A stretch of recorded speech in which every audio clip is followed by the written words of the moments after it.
Mr. Secretary General, thank you for this opportunity. This is your second visit to Moldova this year, and it comes at a symbolic moment for my country. When my country begins its 6-month presidency of the Council of Europe's Committee of Ministers. In your view, what are the real stakes of this presidency for Moldova, and what would a successful presidency look like from the Council of Europe's perspective? So, first of all, thank you very much for this opportunity to meet and to exchange about the Council of Europe, Moldova and the Council of Europe, and the main challenges that we have together at this very important moment. And first of all, I want to underline that it is for me and for us, the Council of Europe, really not only important, but we're also really happy to have Moldova just taking over the presidency right now, because it is a very important moment, because we have a very strong collaboration with Moldova. You mentioned my first visit this year in February in Kishинев. It was to launch our action plan together for Moldova. And in the meantime, it happened a lot of things, elections. And for the next month, we have very important challenges. First of all, all the elements about what should we do, what can we do together to have a strong protection for democratic processes, for elections, but not only elections, for just supporting our democracies because they are under strong pressure at the moment. You've mentioned the action plan for Republic of Moldova, and it's the fourth such plan since 2013, with an estimated budget of 30 million euros. What concrete results do you expect to see over the next 3 years? And which areas does the Council of Europe believe Moldova needs to accelerate reforms most urgently? Yeah. First of all, we are investing a lot together also in Moldova for all the reform processes. And the best element showing this, it is that our office, the Council of Europe office in Kishинев, has a lot of people working in it now. 65 people are working here to implement, projects, reform more than 20 projects at the moment. And the goal is clear, is to work together around those projects to make reforms in all fields that are necessary to have this convergence, with European values and to make steps in the direction of possible future accession for Moldova to the European Union. Our role is exactly this: is to support Moldova in this path and to work with Moldova in this view. But just supporting the work and making some progress on all those elements. What about disinformation? Disinformation is a challenge across Europe, but in the Republic of Moldova, it often turns more aggressive forms due to economic, geopolitical issues.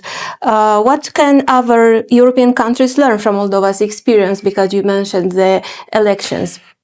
As we know, in all election processes, we have, a huge challenge about the quality of the information, about the quality of the debate, about the possibility to have different views in the debates. And it is not possible to have a functioning democracy without to have strong debates, also with differences, but trying to define together at the end with a popular vote, with an election, to define together what a country want to achieve, what a country want to have as a project for the society, for the development of the society. It's exactly what democracy is about. And in the world of today, with disinformation, with artificial intelligence, with social media, with this division that we can see in social media, with hate speech, with deep fakes.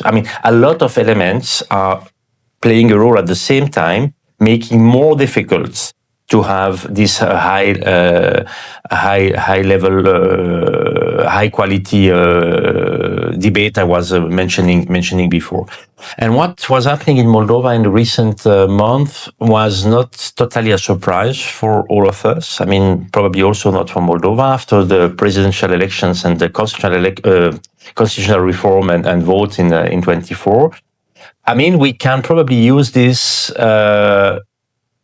helping all European countries to think about what it means and maybe to develop together some tools to address these situations.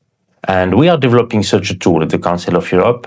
We are thinking about a new convention on disinformation and foreign interferences, exactly for this purpose, to protect democracies and to protect electoral processes, taking some advantages from the experience, quite hard experience that Moldova had in the last month, to see what was happening here, what we can take to build a kind of toolkit, maybe for other countries, to see what we can do to have stability and good protection, to have strong democracies.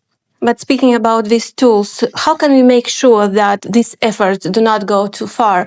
I mean, how can we ensure that well-intentioned efforts to counter disinformation do not end up undermining freedom of expression and democracy? That's an excellent question. I mean, it's exactly the reason why we need to work together on this, and not just to let every country, each country deciding for itself what it means, and reinventing the wheel in different situations. We need to address this together. Why? Because it is clear that this toolkit and these tools that we could envisage to protect democracy, they should always be grounded in laws. I mean, it must also have a legal route to make this possible. Firstly, and secondly, all these measures they must also respect the European Convention on Human Rights. And it means exactly what you mentioned. I mean, the freedom of speech. I mean, the possibility to have free, open debates, not just everybody having the same views. To have contradictory debates, to have differences, and to try to make steps together and to find a better solution together. But exactly what you mentioned is a risk. We are absolutely aware on this, and exactly why. The right way to proceed is to develop a new convention. It concerns elections, but by far not only elections. It is also about public debate in public spaces in our democracies. And as we know, as we see from the 46 member states of the Council of Europe, not all member states have the same situation right now. We see some differences, and that's also one additional reason for us to see together those differences and to be well prepared to face those challenges. The Republic of Moldova remains under the Council of Europe's monitoring procedure. The Minister of Foreign Affairs, Mihai Popșoi, recently said that Moldova aims to move to a post-monitoring stage, but this requires several important steps. What are those essential steps from the Council of Europe's perspective, and how realistic is it for Moldova to move to a new stage in its relationship with the organization in the near future? Those steps are just underlining the progress that the country or that the collaboration has made. I mean, in this case with the Council of Europe, I think the best way is probably to continue to work together along this action plan that we launched with President Sandu in February earlier this year, to continue to work on this. And I had, you mentioned the Minister for Foreign Affairs and Deputy Prime Minister Mihai Popșoi. We had an excellent contact last week in Strasbourg, for exactly the transition, to the new presidency from Malta to the Republic of Moldova, and I'm confident. I'm sure that this 6 months, with a huge responsibility for the Republic of Moldova, chairing the Council of Europe, will be a good occasion also to give more visibility about what we are doing here together, not only in Moldova but also in other member states, and then to envisage to have a positive development. Because as I mentioned before, all those work are really here to address all phases of the organization of societies at the constitutional level and democratic level, and also, if this is the will and the wish for Moldova, to prepare this convergence, addressing and preparing the possibility also to envisage the EU accession. We don't have much time, but I have to ask you about Transnistria. A month ago, the European Court of Human Rights condemned Russia for serious abuses in Transnistrian region and awarded over 100,000 euros to 5 victims. But Russia refuses to follow the court's decisions. What does this mean for the victims in practice? I mean, if a state ignores the court's decisions, how can they obtain real, not just symbolic justice? Mm-hmm.